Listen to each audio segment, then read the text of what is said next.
भद्रं कर्णेभिः शृणुयाम देवाः भद्रं पश्येमाक्षभिर्यजत्राः स्थिरैरङ्गैस्तुष्टुवांसस्तनूभिर्व्यशेम देवहितं यदायुः।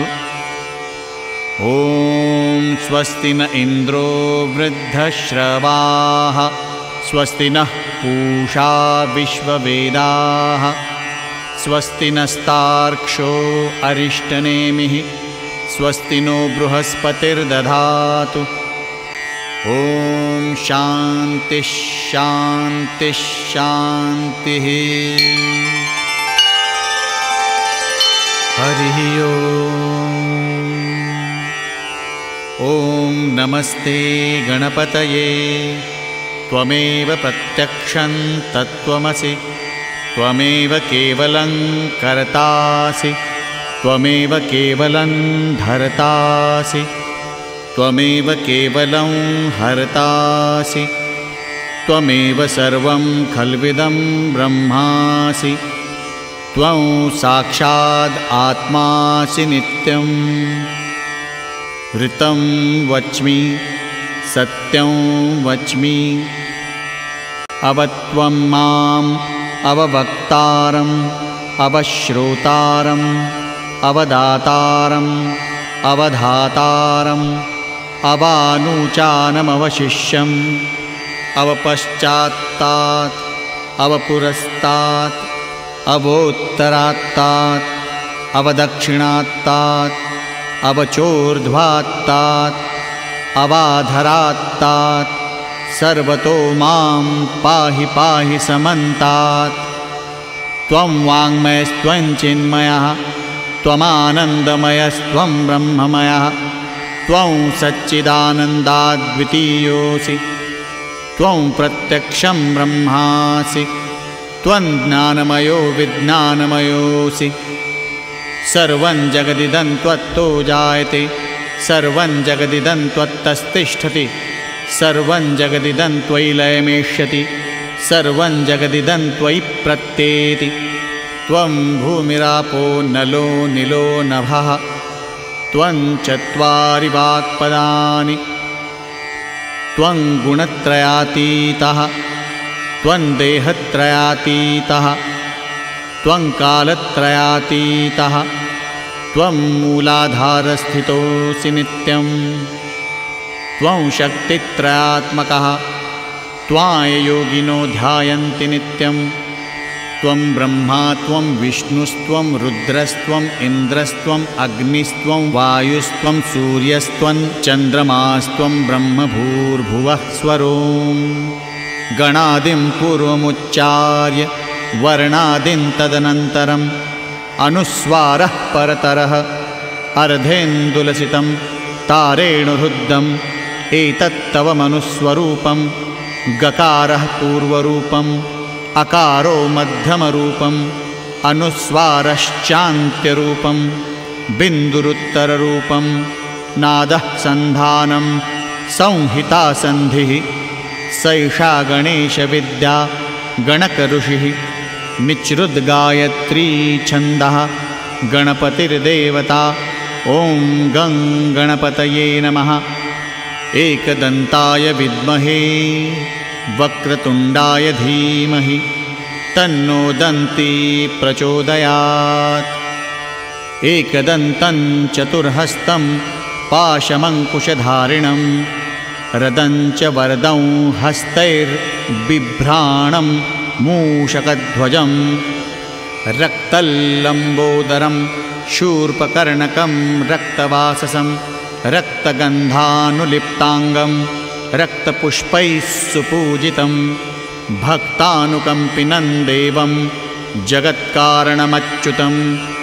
आविर्भूतं च सृष्ट्यादौ प्रकृतेः पुरुषात् परम्।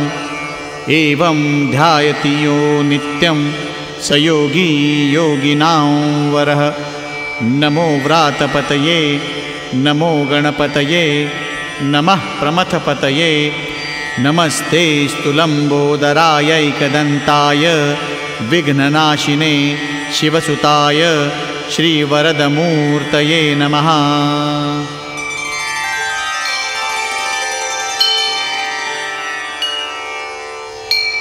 एतद् अथर्वशीर्षं योधीते स ब्रह्मभूयाय कल्पते, स सर्वविघ्नैर्न बाध्यते, स सर्वतः सुखमेधते, स पञ्चमहापापात् प्रमुच्यते। सायमधीयानो दिवसकृतं पापन्नाशयति, प्रातरधीयानो रात्रिकृतं पापन्नाशयति, सायं प्रातः प्रयुञ्जानो अपापो भवति, सर्वत्राधीयानोपविघ्नो भवति, धर्मार्थकाममोक्षं च विन्दति। इदम् अथर्वशीर्षम् अशिष्याय न देयम्, यो यदि मोहाद्दास्यति स पापीयान् भवति।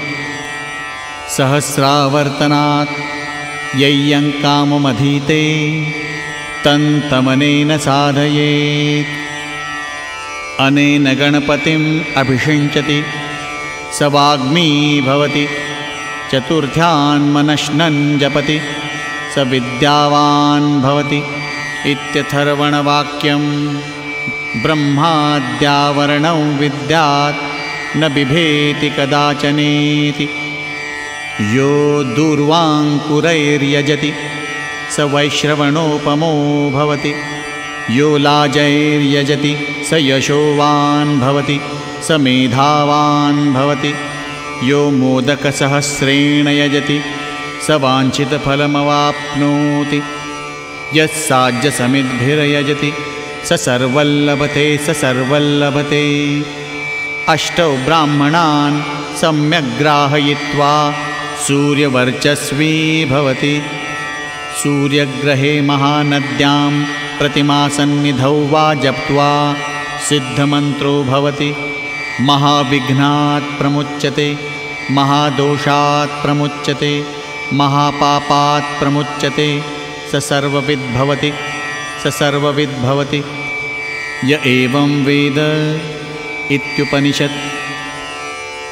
ॐ सहनाववतु सहनौ भुनक्तु सह वीर्यं करवावहै, तेजस्विनावधीतमस्तु मा विद्विषावहै। ॐ शान्ति शान्ति शान्तिः। ॐ भद्रं कर्णेभिः शृणुयाम देवाः, भद्रं पश्येमाक्षभिर्यजत्राः, स्थिरैरङ्गैस्तुष्टुवांसस्तनूभिर्व्यशेम देवहितं यदायुः।